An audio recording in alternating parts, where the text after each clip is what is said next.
bienvenue dans cette nouvelle édition du décryptage de l'actualité numérique. Voici les 3 actualités numériques que j'ai retenues pour août 2024. Des moteurs de recherche dopés à l'intelligence artificielle générative, des smartphones qui embarquent toujours plus d'intelligence artificielle, et bientôt des lunettes connectées qui intègrent l'intelligence artificielle chez Ray-Ban. Rassurez-vous, je vais tout vous expliquer en détail. Mais avant cela, replaçons ces actualités sur la cartographie des usages et technologies numériques, avec bien évidemment l'intelligence artificielle, mais également les usages mobiles et les objets connectés. Commençons par ces moteurs de recherche de nouvelle génération. Après Google et ses AI Overview, Microsoft et OpenAI lancent leur moteur de recherche dopé à l'intelligence artificielle générative. Qu'est-ce qui a été annoncé ? La même semaine, Microsoft et OpenAI ont annoncé la sortie de moteurs de recherche dopés donc à l'IA générative. D'un côté, Bing, qui propose une nouvelle version avec des réponses générées par l'IA directement affichées sur la page de résultats, et ChatGPT, qui se décline maintenant en SearchGPT, un prototype de moteur de recherche.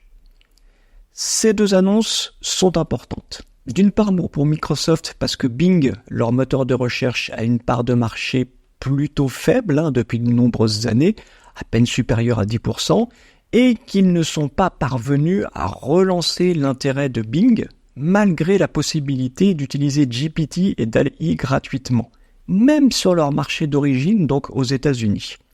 Microsoft se devait donc d'enrichir l'offre et de s'aligner sur ce que propose Google. Pour OpenAI, la situation est différente, car leur principale motivation est de faire parler d'eux et surtout de démontrer leur capacité d'exécution pour séduire les investisseurs potentiels. Rappelons à ce sujet que l'éditeur de ChatGPT perd 5 milliards de dollars par an. Il leur faut donc un afflux régulier d'argent frais, d'où cette démonstration technique. Les premiers tests de SearchGPT sont malheureusement peu concluants, car les résultats ne sont pas très précis. Rappelons que le phénomène d'affabulation, ou plutôt de confabulation, comme disent les experts, est un problème inhérent au modèle génératif. Je doute donc qu'ils parviennent à régler ça un jour. C'est donc manifestement une tentative infructueuse pour OpenAI de se mesurer à la fois à Google, mais surtout au grand rival de ChatGPT, Perplexity. À qui s'adressent ces nouveaux moteurs de recherche ? La nouvelle mouture de Bing est disponible dès aujourd'hui pour tous les utilisateurs américains, ce qui était déjà le cas des AI Overview de Google. Pour le moment, Microsoft n'a pas de velléité à le proposer aux utilisateurs européens, certainement à cause d'une régulation trop contraignante. Concernant SearchGPT, seuls 10 000 utilisateurs peuvent le tester, certainement pour limiter les frais de fonctionnement, puisque je vous rappelle que les modèles génératifs consomment beaucoup plus d'énergie et de puissance de calcul que les moteurs de recherche traditionnels. Et là aussi, il n'y a a priori pas de volonté de l'ouvrir aux utilisateurs européens. Comment fonctionnent ces nouveaux moteurs ? Ils reposent sur de gigantesques bases de connaissances, notamment GPT-4, et sur des agents de recherche pour aller rapatrier des informations et des données récentes. Il y a vraisemblablement une base commune entre le nouveau Bing et SearchGPT, mais nous n'avons pas la confirmation. Vous noterez au passage que le principe d'agent de recherche était déjà disponible dans le ChatGPT via un plugin Bing pour les utilisateurs de la version payante, donc ChatGPT+. Pour en savoir plus, je vous recommande de tester vous-même ce nouveau Bing si vous avez un VPN, donc si vous pouvez simuler une connexion depuis les États-Unis. Sinon, vous pouvez lire l'analyse du nouveau Bing sur le blog Search Engine Land, qui est le blog de référence pour tous les moteurs de recherche, de même que leur analyse de SearchGPT.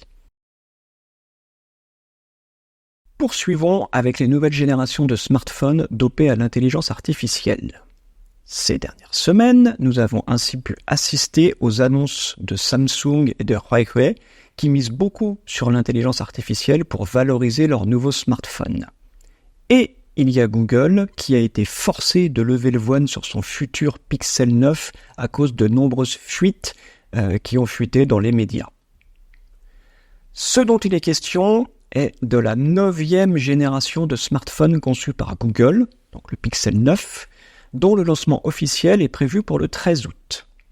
Google, suite à ces nombreuses fuites, a dû publier sur YouTube des vidéos de teasing qui confirment le look and feel des différentes versions de son smartphone, mais surtout qui axent intégralement la communication sur Gemini, leur assistant numérique.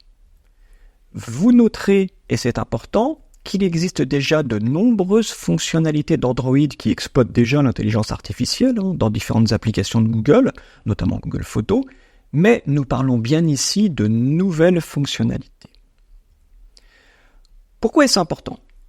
Il y a une très forte pression pour Google en ce moment sur les capacités des équipes à sortir de nouveaux produits qui reposent sur l'intelligence artificielle. Et surtout, la nécessité pour eux de rassurer les marchés financiers. Il est absolument inenvisageable pour Google de perdre son leadership sur le segment des smartphones Android. À ce sujet, il faut bien comprendre que le leadership de Google n'est pas forcément lié à leur maîtrise du matériel, parce que le coréen Samsung ou le chinois Huawei sont capables de faire des prouesses là-dessus. Donc même si Google conçoit les propres puces qui sont dans ces smartphones, leur point fort c'est avant tout la maîtrise du système d'exploitation Android et des applications et des services qui vont avec.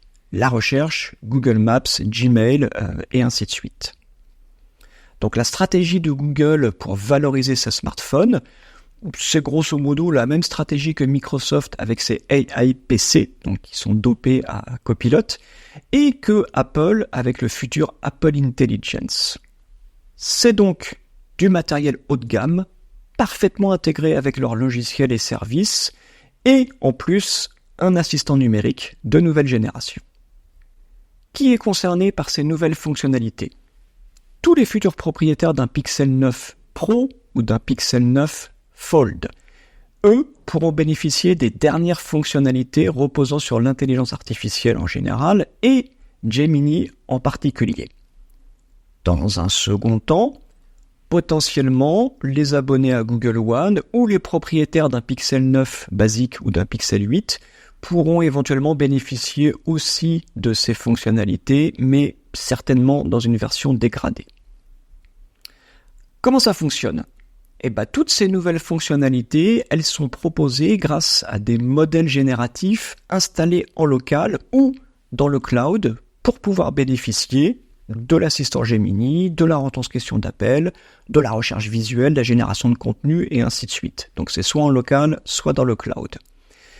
Mais on va pouvoir également trouver de nouvelles fonctionnalités inédites et parfois surprenantes, comme la possibilité, par exemple, d'intégrer des personnes dans une photo. Pour en savoir plus, je vous recommande différents articles. Un article que j'ai publié sur les AI PC de Microsoft, un article que j'ai publié sur les AI Phones qui décrit notamment la stratégie d'Apple, et plus récemment, un article qui propose un aperçu de ce que proposera le futur Apple Intelligence.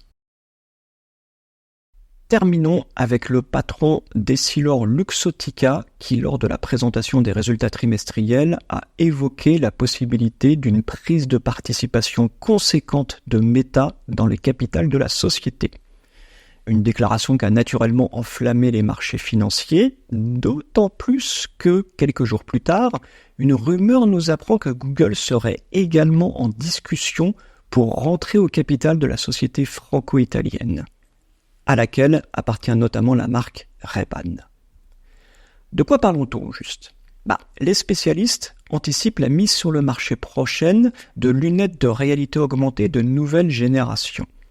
Souvenez-vous que dès 2023, Meta avait sorti une version connectée des célèbres lunettes Wayfarer de Ray-Ban, avec des capacités limitées à l'époque, mais avec des mises à jour régulières pour augmenter la valeur perçue de ces lunettes.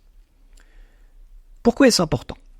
Aujourd'hui, Meta est ultra dominant sur les médias sociaux, notamment avec Facebook, Instagram, WhatsApp et ainsi de suite, Mais ils ont beaucoup de mal à s'implanter sur le marché des terminaux et des objets connectés.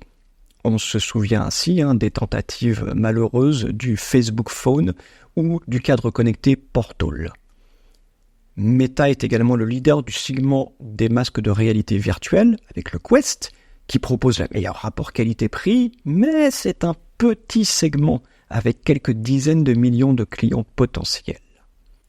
En investissant autant d'argent dans la réalité virtuelle et la réalité augmentée, notamment à travers une prise de participation dans le capital d'Essilor-Luxottica, Meta cherche à prendre sa revanche sur Google et Apple qui se partagent le très juteux marché des smartphones. Ils espèrent ainsi être les premiers à sortir des lunettes de réalité augmentée. Bon, ok, ils ne sont pas tout à fait les premiers, puisque Google était précurseur avec les Glass dès 2012. Un très beau succès d'estime pour l'époque, mais un produit qui aujourd'hui est restreint à des usages professionnels. L'objectif pour Meta est donc de prendre de vitesse Google et Apple en lançant un produit grand public qui va s'appuyer sur l'IA générative pour en faire la next big thing, soit le nouvel appareil connecté qui va se vendre à des centaines de millions, voire des milliards d'exemplaires, comme les smartphones à l'époque. À qui sont destinées ces lunettes ? Ces futures nouvelles lunettes connectées et intelligentes s'adressent à tous ceux qui sont allés au bout de ce que proposait leur smartphone, dont la courbe d'évolution stagne, il faut bien le dire, depuis de nombreuses années, même s'ils connaissent un regain d'intérêt avec l'intelligence artificielle et les AI phones. Attendez-vous donc à quelque chose de spectaculaire, avec un prix de vente élevé, parce qu'il est difficile d'avoir des lunettes connectées performantes à moins de 1 000 $, mais qui potentiellement pourraient proposer des fonctionnalités révolutionnaires. Comment ça fonctionne ? Pour être les premiers à lancer des lunettes connectées réellement performantes, Meta peut s'appuyer sur ses ressources colossales, celles qui sont dédiées à l'intelligence artificielle, que ce soit des compétences parmi les meilleures au monde, ou une infrastructure technique gigantesque. Ces ressources serviront à doter les lunettes de capacités de reconnaissance vocale et de reconnaissance visuelle afin d'apporter une aide permanente aux porteurs, notamment à travers des descriptions, des traductions et ainsi de suite. Elles seraient ainsi l'équivalent d'un exosquelette pour la tête, donc un exocerveau, un cerveau externe. Pour aller plus loin et en savoir plus, je vous propose 3 articles que j'ai publiés sur mon blog. Un premier sur l'apport de l'intelligence artificielle pour les accessoires connectés, un second sur la réalité mixte, donc augmentée et virtuelle, et un troisième sur la stratégie de Meta pour contrer Apple et Google sur le créneau de la réalité mixte. Pour conclure, je vous propose de positionner ces actualités sur la matrice de priorisation des usages et technologies numériques, avec en axe vertical le potentiel, donc les bénéfices attendus, et en axe horizontal l'impact, donc les difficultés de mise en œuvre. L'évolution des pratiques de recherche et surtout de la page de résultats va avoir un énorme impact sur l'acquisition de trafic, d'autant plus que nous ne maîtrisons pas encore l'optimisation du référencement dans les modèles de langage. Je recommande donc un audit des sources d'acquisition de trafic, avec notamment l'évolution de la part des moteurs de recherche, mais également un audit de la capacité d'indexation de vos contenus. Nous ne connaissons pas encore les capacités réelles des smartphones dopés à l'IA et de leurs assistants numériques, ni l'adoption par les utilisateurs. Mais les fabricants et les éditeurs comptent vraiment beaucoup dessus, donc l'impact sera nécessairement élevé. Je recommande à ce sujet un audit du trafic entrant sur les supports mobiles, ainsi que l'évaluation des usages de vos applications.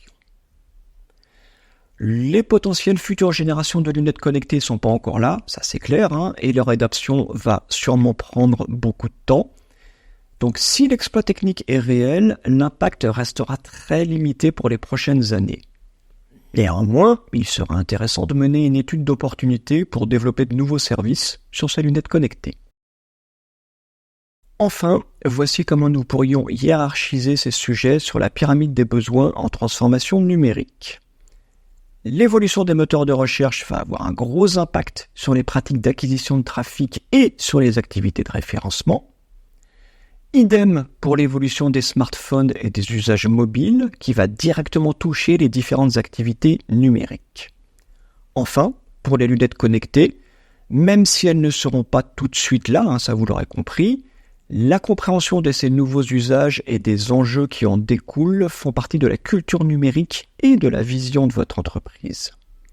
Donc, quelle que soit la temporalité, avec des impacts à court, moyen ou long terme, il est essentiel de nourrir une culture numérique interne pour pouvoir accompagner ces changements dans la durée et internaliser des compétences au fur et à mesure. Voilà pourquoi la priorité doit être donnée à l'acculturation numérique pour pouvoir faciliter l'évolution des mentalités et l'adoption de nouvelles pratiques. Ceci conclut notre décryptage de l'actualité numérique du mois d'août 2024. Merci pour votre attention. Je vous donne rendez-vous le mois prochain pour une nouvelle édition. Mais entre-temps, je vous invite à me retrouver sur fredcavazza.net ou sur acculturationnumérique.fr. Bonne fin de journée!